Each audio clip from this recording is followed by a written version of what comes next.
वाली बहू। शादी के पहले से ही विभा को कपड़े धोने का बड़ा शौक था। कभी नल के नीचे तो कभी तालाब के पास। अरे मेरी नीली वाली लुंगी नहीं दिख रही है। विभा की अम्मा, कहाँ रखी है लुंगी? अरे वो तो विभा ने परसों ही धोकर रखी थी आपकी अलमारी में, देखो वहीं होगी। वो ना मैंने आज धो दी, मुझे लगा कि गंदी हो गई होगी। अरे कैसे गंदी हो गई थी? उसे तो मैंने पहना भी नहीं। हे भगवान, इस लड़की के कपड़े धोने की आदत से परेशान हो गया हूँ मैं। जितना तो घर में राशन नहीं आता, उससे कहीं ज्यादा डिटर्जेंट पाउडर का खर्चा है। इसकी शादी करवा दो, शादी जाए अपने घर में ही करे काम, फिर चाहे घर के कपड़े धोने हो या पूरे गांव के। हाँ ठीक बोल रही हो, देखता हूँ मैं कोई लड़का। वो दिन भी आ जाता है जब विभा को देखने लड़के वाले आ जाते हैं। लड़की मुझे अच्छी लगी। होने वाली सास कहती है, बेटी अगर कुछ पूछना है तो पूछ लो। वैसे तो हमारी लड़की बहुत ही शर्मीली है, जो बोल दो वो मान लेती है, इसे क्या पूछना होगा। अरे कैसी बात कर रही हो माँ, मुझे इन लोगों के घर रहना है, सवाल तो कई है। हाँ हाँ बेटा, पूछ लो ना, क्या पूछना है। आप लोगों के घर कपड़े कौन धोता है? सास का मुंह बन जाता है।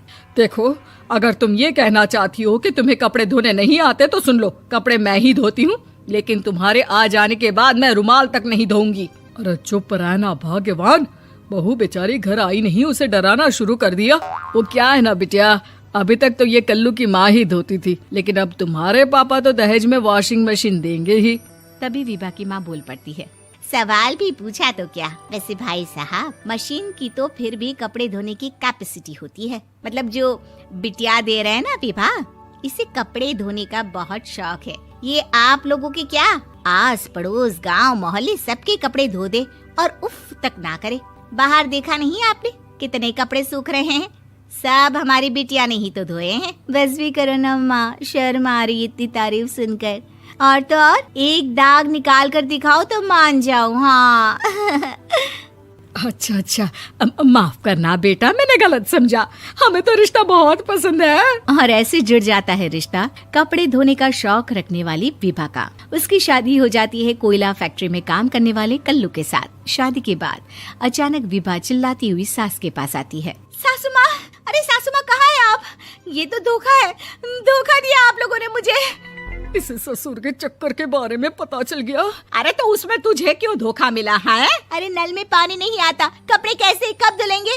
अच्छा, तू पानी नहीं आ रहा उसकी बात कर रही है। तो आपने क्या सोचा?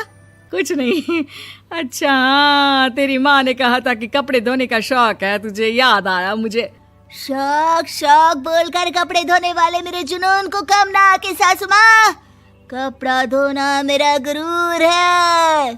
तभी पति भी वहाँ आ जाता है। अभी मैंने इसे सनी देओल की फिल्म दिखाई है, उसी के डायलॉग मार रही है माँ। अच्छा सुन, साफ साफ बता रही हूँ, पानी सुबह 4 से 6 और शाम को 10 से 12 आता है, समझी? विभा टाइमिंग सुनकर हैरान हो जाती है। ये क्या भूतों का मोहल्ला है? सुबह 4 बजे उठकर कौन कपड़े धोता है? 4 बजे टंकी में पानी जाता है, फिर सारा दिन धोना ना, किसने मना किया?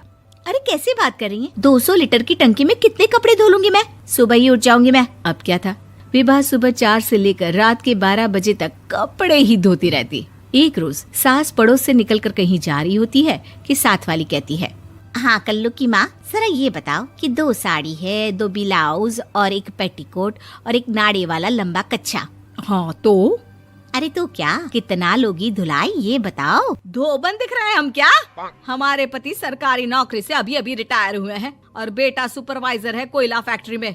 धोबन समझ रखा है हमें?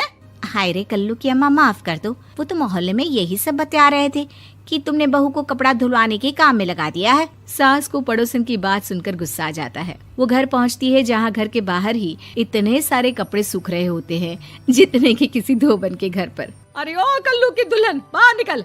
माँ जी यहीं आ जाओ, बाथरूम में चादर धो रहे हैं हम। अरे अभी हम धोते हैं, तुमको बाहर निकलो। ये आस पड़ोस वाले बोल रहे हैं कि हम बहू से कपड़े धुलवा कर उसे कपड़ा धोने वाली बना दिए हैं। अरे छोड़ो ना माँ जी, किन लोगों की बातों में आती हो?